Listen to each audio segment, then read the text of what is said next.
medicine, so I assumed it would have been something related to my degree. I have no idea. Something to keep in mind. Most embarrassing moment. Who besides Ian Stark do you admire most in eventing, past or present? Probably Mary King. She was my hero when I was, or heroine, when I was younger. Somebody that I always looked up to and wanted to be when I was younger was Mary King. So definitely Mary King. No.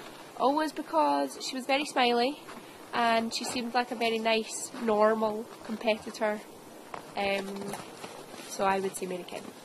Okay, if you could have any horse, past or present, who would it be and why, besides your own? Besides my own, probably would be a close call between Lenamore, who won Burley this year, because he looks fun and is obviously amazing, and perhaps Gazelle de Brasserie, who belongs to Karen Donkers, the Belgian rider, because that horse looks amazing. Okay. In your opinion, the location of the Olympics London 2012 eventing course, would you hold it there or somewhere else? Well, I'm glad I don't have to make that decision, because I would hate to be that responsible for something such as big as the Olympics. So I would say, from a competitor's point of view, particularly being British as well, it would be quite nice if it was held at Badminton or Burley, one of the 4-star events. Which riders do you think will be picked? Which riders do I think will be picked? Quite a tough call, especially, 2 years before the Games.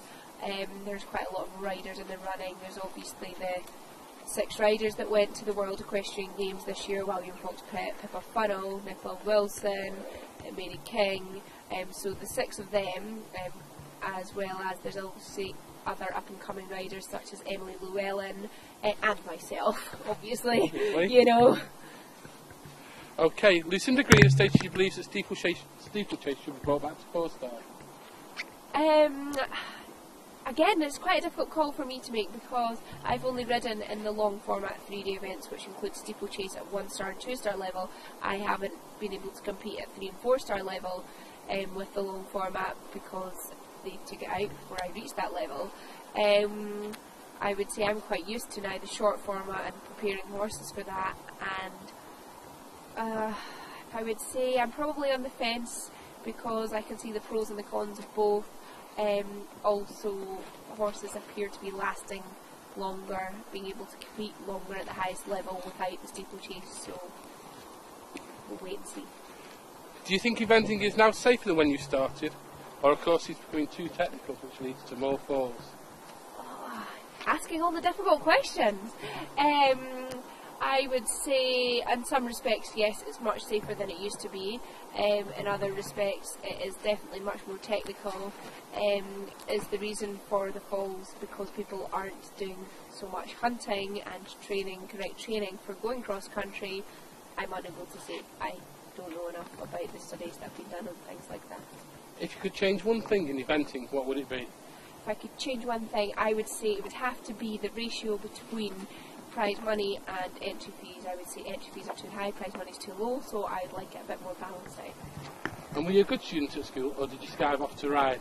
Well, yes, I spent most of my time riding, but I did manage to get my hires, and I did manage to make it to university, which was quite amazing, because I did spend a large amount of time riding horses. If you hadn't become an event rider, what occupation, outside the equestrian world, would you have become? I would say it would probably have to be something related to my degree, and I did sports medicine at Glasgow University. Worst moment of your career so far?